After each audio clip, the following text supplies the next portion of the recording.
નમસ્કાર વિદ્યાર્થી મિત્રો, આજે આપણે નામામાં આગળ વધવાનું છે.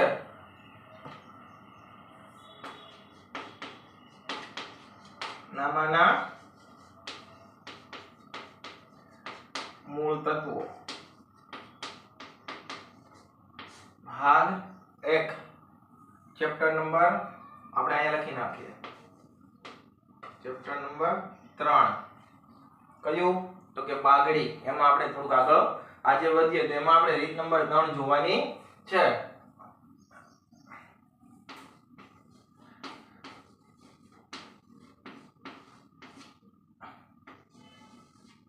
બાગડીમાં નામાના મૂળ તત્વો ભાગ 1 બાગડી ચેપ્ટર નંબર 3 જોઈએ. એમાં આપણે અધિક રીત એટલે કે અધિક નફાની પદ્ધતિ. તો આપણે આની પેલા બે પદ્ધતિ જોઈ ગયા, એક સાદી સરેરાશ અને એક ભારિત નફાની પદ્ધતિ. એની જેવી જ છે અધિક નફાની પદ્ધતિ. તો આપણે જોઈએ અધિક નફાની પદ્ધતિમાં આટલા સ્ટેપ છે એ પેલા નાની થોડીક થિયરી આપી છે, વાંચી નાખીએ પછી આગળ વધીએ. વન બાય વન સમજાવું શું છે એ. તો જોઈએ અધિક નફાની પદ્ધતિ. આ પદ્ધતિમાં ધંધા દ્વારા રોકાયેલી મૂડી, અપેક્ષિત વળતરનો દર, અપેક્ષિત નફો, સરેરાશ નફો જેવી બાબતોનો ઉપયોગ કરવામાં આવે છે. એટલે કે આપણે આમાં શેનો ઉપયોગ કરવામાં આવે છે એની વાત કરી. અને ઉપયોગ કરીને અધિક નફો શોધવામાં આવે છે. અને અધિક નફો એ ધંધાનો સરેરાશ નફાનો અપેક્ષિત નફા પરનો વધારો દર્શાવે છે. અપેક્ષિત નફો એટલે કે તમે કોઈ નક્કી કરીને કે મેં આટલો નફો થશે અને એની કરતા થોડો તમને વધારે નફો થાય એટલે કે અધિક એટલે વધારાનો નફો છે ઈ આમાં દર્શાવે છે. એટલે કે જ્યારે ધંધો અપેક્ષિત નફા કરતા વધુ નફો કમાતો હોય ત્યારે, એટલે કે મેં અપેક્ષા રાખીશ કે આ વર્ષે મારે 1 લાખની કદાચ ખરીદી એટલે 1 લાખની આવક થવાની છે, પરંતુ મારે અપેક્ષા એટલે રાખી 1 લાખની, પરંતુ 2 લાખની આવક થઈ તો એ વધારે થઈ, અધિક નફો થયો કે મારે વધારે પડતો થયો એની વાત કરી. એટલે કે જેટલો નફો ધંધા દ્વારા વધુ કમાવામાં આવતો હોય તેને શું કહેવામાં આવે છે? અધિક નફો કહેવામાં આવે છે. એટલે કે મેં જેટલી અપેક્ષા રાખી છે એની કરતા મને જો વધુ નફો મળે તેને શું કહેવામાં આવે છે? અધિક નફો કહેવામાં આવે છે.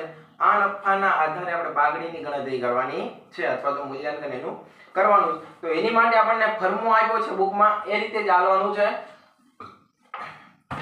તો સૌપ્રથમ હવે આપણે અહીં જોઈએ કે અધિક નફાની પદ્ધતિથી બાગડીની રીત. તો જોઈએ તો સૌપ્રથમ શું મળશે? રોકાયેલી મૂડી. તો રોકાયેલી મૂડી કઈ રીતના મળે? કુલ મિલકતો એમાંથી કુલ દેવા બાદ કરશો એટલે તમને રોકાયેલી મૂડી મળશે. તો મિલકતોને દેવા ક્યાં લેવા જવાના? ક્યાંય લેવા નથી જવાના, રકમમાં આપ્યા જશે. આ રીતના રકમ હોય, હમણાં કહું આગળ આપણે જોઈએ ઉદાહરણ.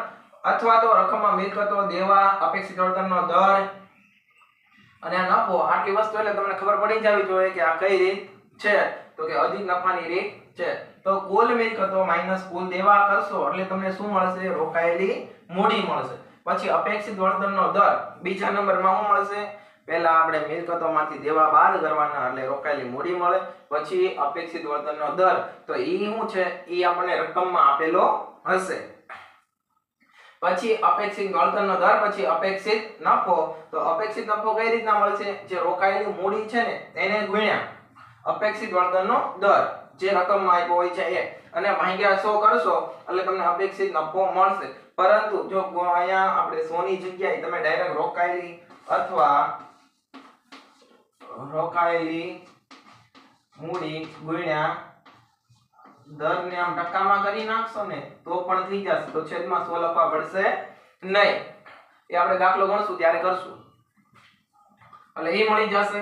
પછી સરેરાશ નફો જે હવાલા પછીનો, એટલે કે સરેરાશ નફો છે એ આપણને રકમમાં આપ્યો છે. એમાં હવાલા એટલે કે જે આપણે સાદી સરેરાશ જે દાખલો ગણી ગયા ને, ખાલી સરેરાશ નફો મેળવો, એ આખો દાખલો આમાં ગણવાનો થશે નાનો એવો. 3-4 વર્ષ આપ્યા હશે, 3-4 વર્ષનો નફો મેળવવાનો થશે સરેરાશ નફો. બે રીત હોય, કા ભારિત એમાં અમે કહીએ કે ભારિતના રીતે ગણો અથવા તો સાદી સરેરાશની રીતે મૂળ સરેરાશ નફા આપણે લેવા દેવા હોય છે. તો તમને બંને રીત આવડે છે. આપણે રીત નંબર 1 અને રીત નંબર 2 ભણી ગયા. એની પછી અધિક નફો, અપેક્ષિત નફો મેળવો, પછી સરેરાશ નફો અને પછી અધિક નફો. તો અધિક નફો કેમ મળે? સરેરાશ નફો માઈનસ અપેક્ષિત નફો. સરેરાશ નફો માઈનસ અપેક્ષિત નફો. સરેરાશ નફો માઈનસ અપેક્ષિત નફો. એટલે તમને શું મળશે અધિક નફો અને પછી આવશે પાઘડીનું કોલમ તો કે પાઘડી બરાબર અધિક નફો ગુણ્યા વર્ષોની સંખ્યા તો વર્ષોની સંખ્યા ક્યાં હશે તો રકમમાં આપી દીધી હશે કોઈ વસ્તુ આપણે ગોતવા જવાની નથી રકમમાં આપીશ રકમમાંથી એક એક વસ્તુ ઉઠાવવાની છે અને આમાં મેકતી જવાની છે એટલે આપણો દાખલો આખો કમ્પ્લીટ થઈ જશે જોઈએ ઉદાહરણ એના આધારે 1 બાય 1 ગણતા જઈએ આ લખી નાખો આ ફોર્મુલો યાદ હોવો જોઈએ 3 વાર 4 વાર 5 વાર જેટલી વાર લખો એટલી વાર લખતા રહેજો બાકી આ વસ્તુ યાદ હશે તો જ આવડશે બાકી આવડશે નહીં તો પહેલા શું મળે રોકાયેલી મૂડી એ કેમાં આપી હોય છે રકમની અંદર આપી દઈશ તો કઈ રીતના કુલ મિલકતોને દેવા આપ્યા હોય તો મિલકતોમાંથી દેવા બાદ કરશો એટલે શું મળશે રોકાયેલી મૂડી મળશે પછી હું આવશે અપેક્ષિત વળતરનો દર તો એ ક્યાં હોય છે એ રકમમાં આપેલો હોય છે અપેક્ષિત વળતરના દરનો ઉપયોગ ક્યાં કરવાનો છે તો કે અપેક્ષિત નફો મેળવવા માટે તો અપેક્ષિત નફો કઈ રીતના મળે તો અપેક્ષિત નફો બરાબર તમને રોકાયેલી મૂડી તો આપણે પહેલા મેળવીએ એને ગુણ્યા અપેક્ષિત વળતરનો દર છેદમાં 100 એટલે તમારો શું મળશે આ અપેક્ષિત નફો મળશે અપેક્ષિત નફા પછી શું મેળવવાનું છે સરેરાશ નફો તો સરેરાશ નફો ક્યાંથી મળશે એ આપણને હવાલામાં આપેલો હોય છે એમાંથી એ મળી ગયા પછી અધિક નફો સરેરાશ નફા પછી શું આવશે અધિક નફો તો અધિક નફો કઈ રીતના મળે છે તો કે અધિક નફો છે એ સરેરાશ નફો